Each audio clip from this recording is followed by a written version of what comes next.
হযরত ওমর রাদিয়াল্লাহু আনহু নাম শুনছেন? কথা বলেন না কেন? ওমর রাদিয়াল্লাহু আনহু নাম শুনেছেন? তিনি সাধারণ সাহাবী ছিলেন নাকি প্রেসিডেন্ট, রাষ্ট্রের পরিচালক ছিলেন?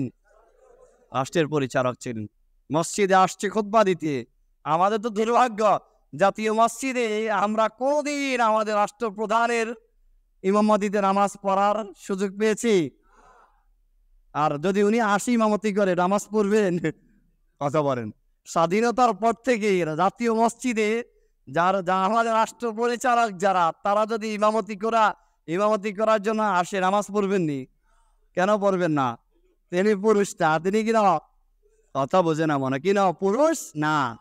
হ্যাঁ, ইমামের জন্য পুরুষ হওয়া একটা শর্ত, পুরুষ হইতে হবে। রাসূলুল্লাহ একদিন, কুরআনুল কারীমে বাদশাহ সুলাইমানের গল্প আসেনি? সুলাইমান আলাইহিস সালামের গল্প নাই?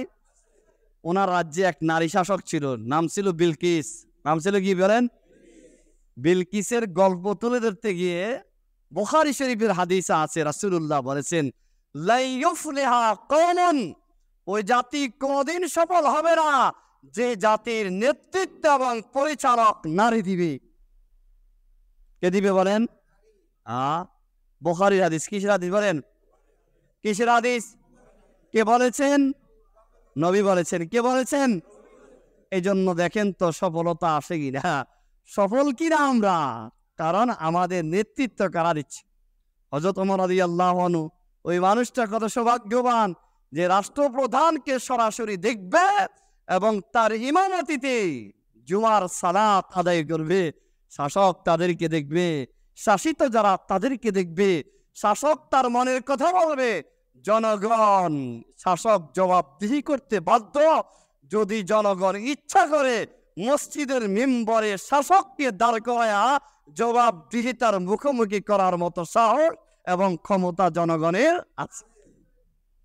প্রধানমন্ত্রী হযরত ওমর রাদিয়াল্লাহু আনহু নামাজে দাঁড়িয়েছেন, মিম্বরে দাঁড়িয়ে আছেন, একটা চাদর পরিহিত, মানে গায়ে একটা নিজে পরিধান করেছেন, আর একটা গায়ে দিয়েছেন।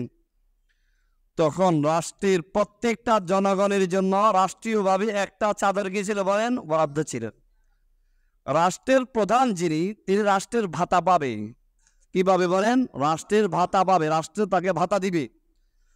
আর জনগণ হিসাবে জনগণের যে অধিকার, সমান ভাগে তিনি কি করবে? সেটা ভোগ করবে। সেটা কি করবে? ও একজন মুচি, একজন কামার কুমার, নিম্ন শ্রেণীর পেশার মানুষ যে অধিকার রাষ্ট্রের থেকে পাওয়ার, একজন রাষ্ট্রপ্রধানের সেই অধিকার কি পাবে?